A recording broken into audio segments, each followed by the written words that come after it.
statements from the defendants. I think there are four. The first one from Marcos of Logic, which was for the first, second, and third defendant. He has responded to most of the issues that I have mentioned, and whatever I presented as a fact is available there. There are a few things he's mentioned which are not factual. For example, he said that who is this in particular? Marco Topdoki is the witness for the first, second, and third defendant. The first witness for the first, second, and third defendant. Well, he's the financial director of the first, second, and third.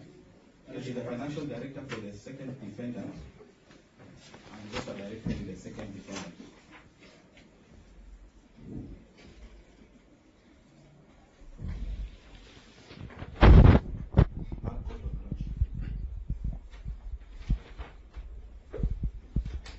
Maybe just to go straight to the issue. Marco raised the issue of 20-80% shareholding in the company. Yes. And basically disputing your claim for sweat equity. So I just want to just briefly on that issue, 80-20. So, I'll just go very briefly. In 2008, I entered into discussions with the principals of the second defendant. The principals being Dr. Peter Cole, and who was the managing partner or CEO of the second defendant, and Gangaram Haripasad, Dr. Gangaram Haripasad, who is the chairman of the second defendant. Both are pathologists. They approached me asking that we form a company, we start a business together. And at that point, I was actually doing a fellowship in South Africa, a fellowship being basically training after one has qualified as a pathologist. And they, after discussions, we agreed, and they offered that I get 20% shareholding.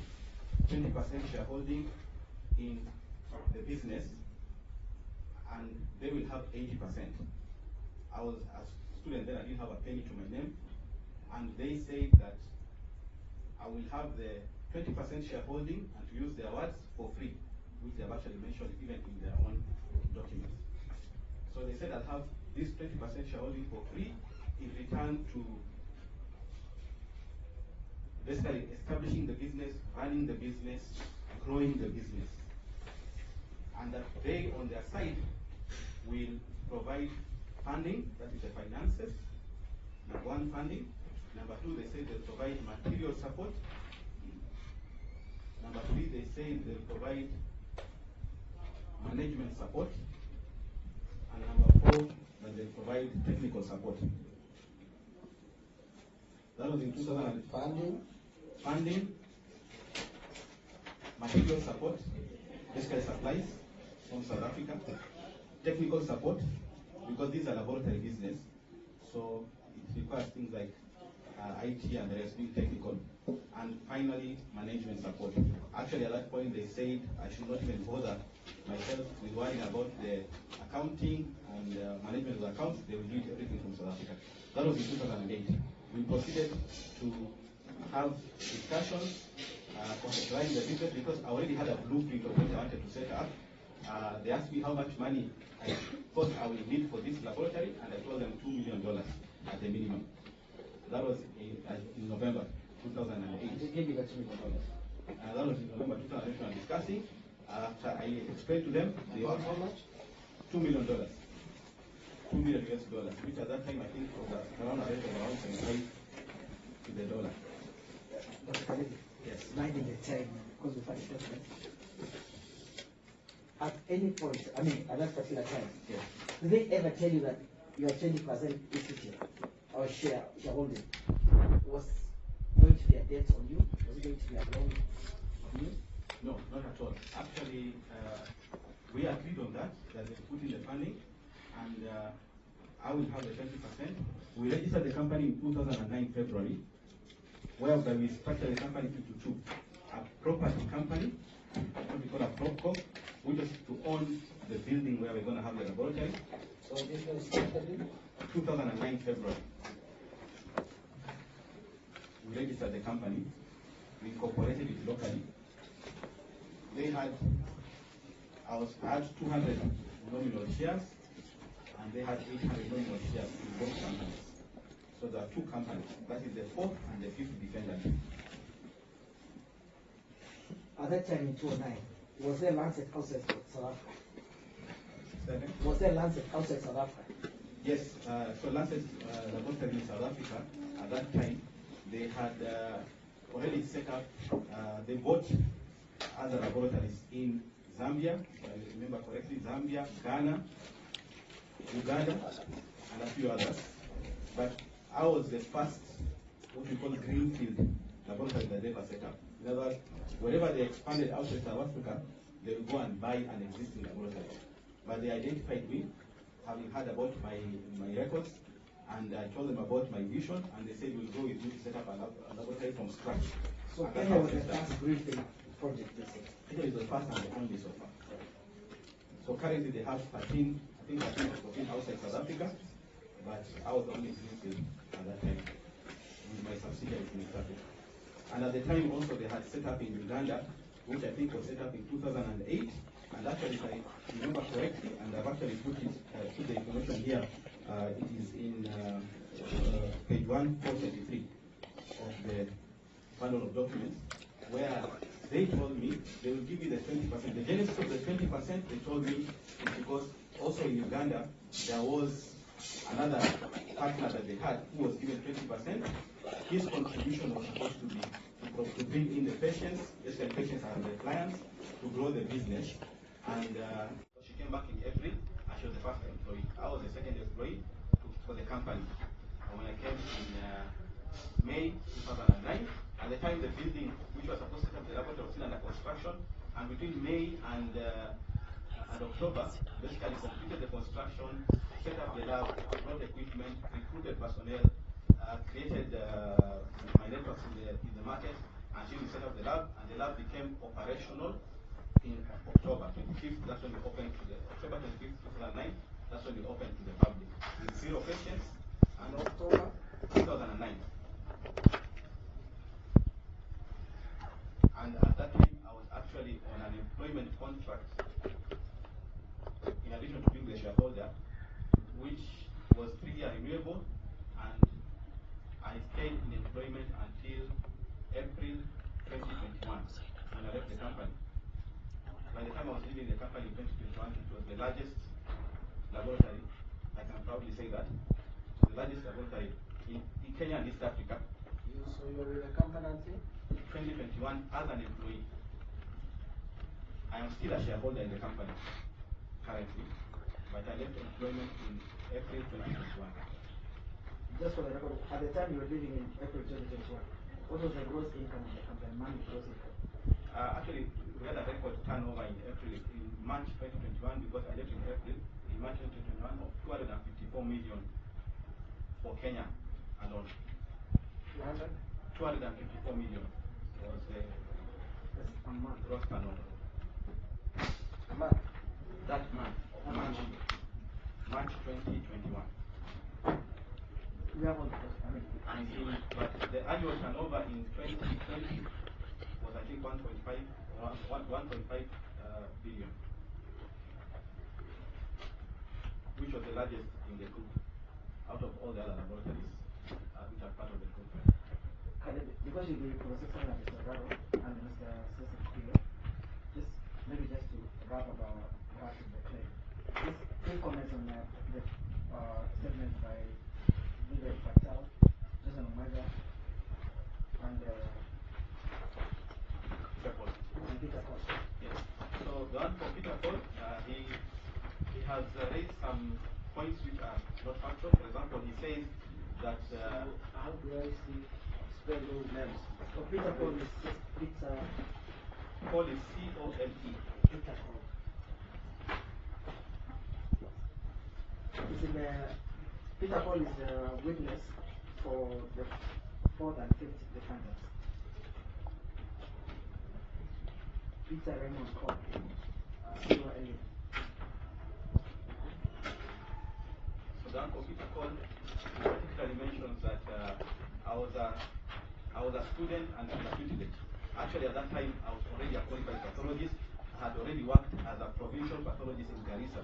I was actually the first provincial pathologist in Garissa, as you can see in my CV, and I set up the lab there, which still runs until today. So you were not a student? I was not a student. I was actually already a qualified pathologist, and I had gone for further training. I was actually in employment by the Ministry of Health at the time. And I went to South Africa for further training. Actually, when I was setting up the laboratory, I had to come back and seek leave from the ministry. Just like you said, you went to Africa to be a fellow. To be a fellow at the college there. Just the rest of running in their career? Yes.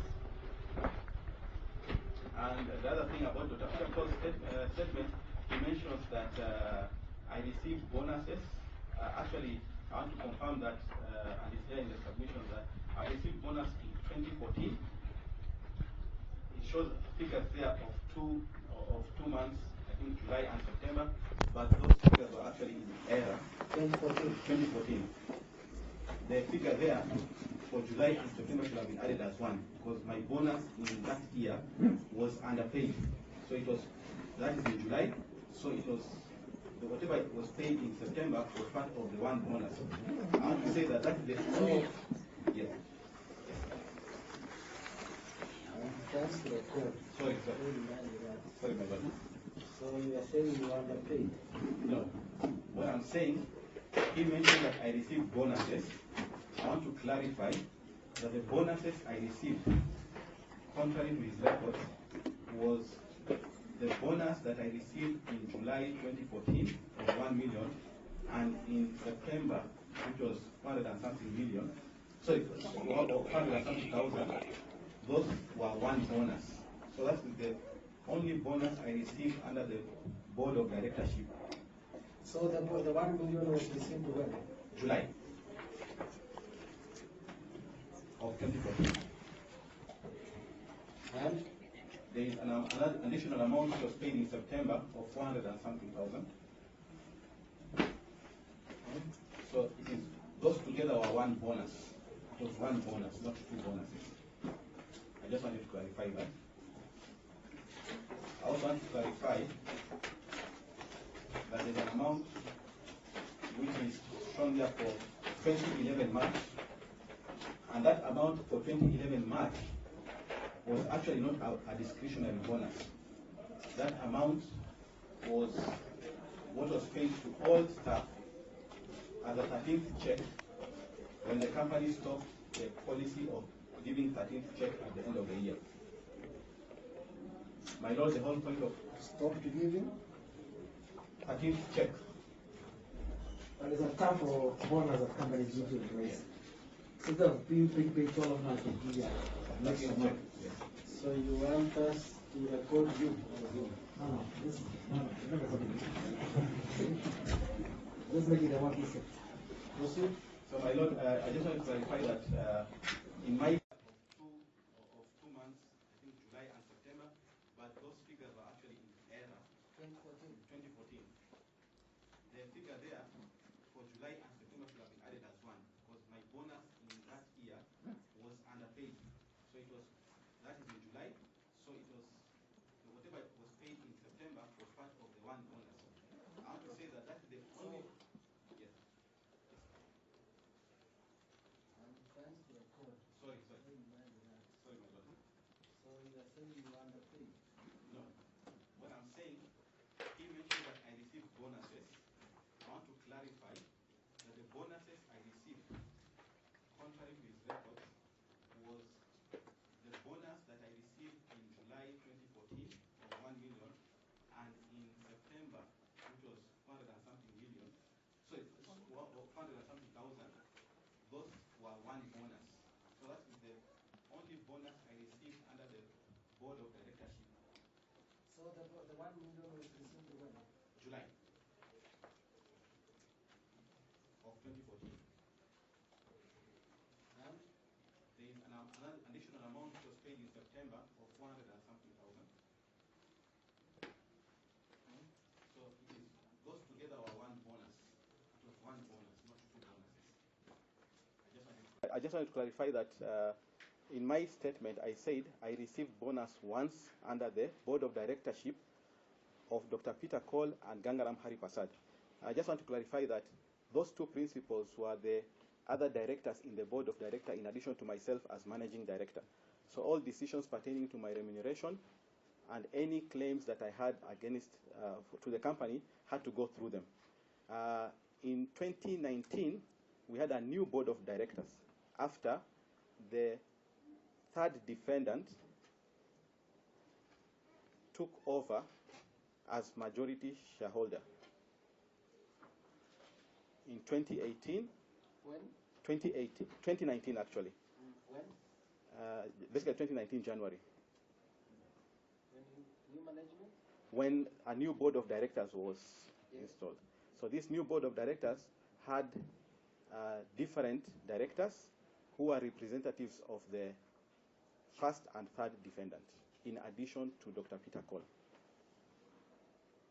And it is upon that time. Representatives of? Say that again, my lord? Representative of which institution? They are representative of the first and the third defendant, of which the first defendant is the controlling company for the third defendant. The third defendant was actually a joint venture between the second defendant and the first defendant, formed in 2018 as a special purpose vehicle. So the third defendant is the third defendant is a joint venture between the first defendant, which is Saba Healthcare from France, a company called Saba Healthcare from France, and the second defendant, which is Lancet from South Africa. Both are laboratory companies. So this third defendant, which is called Saba Lancet Africa, was actually formed in 2018 as a joint venture. And that necessitated a new board, and that board is the one that actually gave me another bonus in 2019. Actually, in 2020 for 2019 and in 2021. So I was just clarifying that from Dr. Peter Cole's statement. and they gave you a bonus in which year? In 2020, in 2019 and 2020, sorry.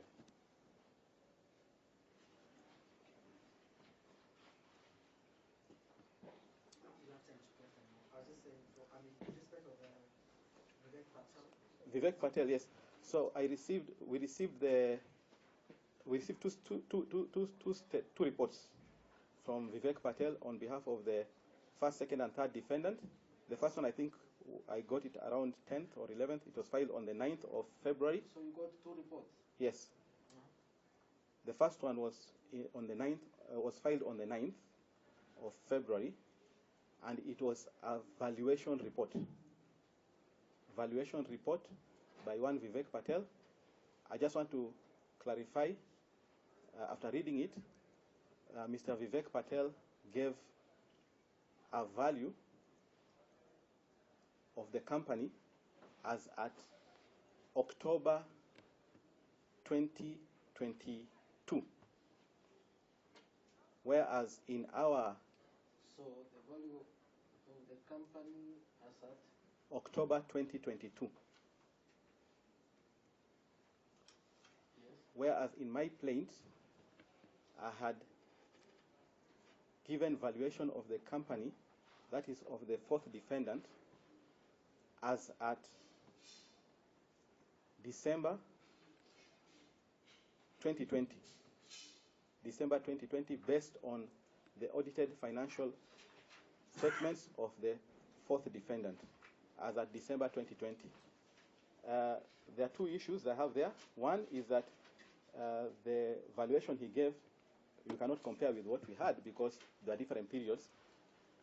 And actually part of my prayer when we filed my plaint in January last year was seeking audited accounts so that we can update the valuation then. And secondly is that the valuation he gave is very, very low, extremely low, compared to the valuation we gave. And when I looked at it, I'm not an expert. There is an expert who can talk to it. But when I looked at it, the valuation he gave, he says, that is from Grant and Thornton. Vivek works with Grant and Thornton. They gave a valuation which they say they use the income approach. They use something called an income approach to do the valuation. And in their report, they gave 3 methodologies for valuation. One which they say is the income approach that they used. Secondly, they say they used the cost. There's a second valuation method called cost methodology. And there's a third valuation method called market valuation, market value. In the report, they say the market value is the standard of value. They say the market value is the standard of value. And I just want to...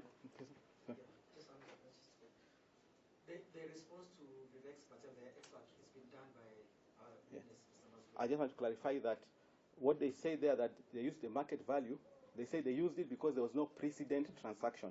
I wanted to clarify that there was a precedent transaction which used market valuation in 2018 when the first defendant entered into a joint venture with the second defendant, forming the third defendant that took shares from the second defendant.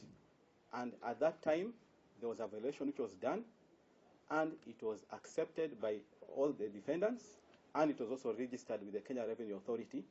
So This was in 2018. And actually, you have said that in your statement. yes. I just want to clarify that because it came, but the point about this is that in Vivek's report, he did not mention anything about the precedent valuation. And then finally, because there's time for the witness, just in a minute. Yes. Johnson Omega. So Johnson Omega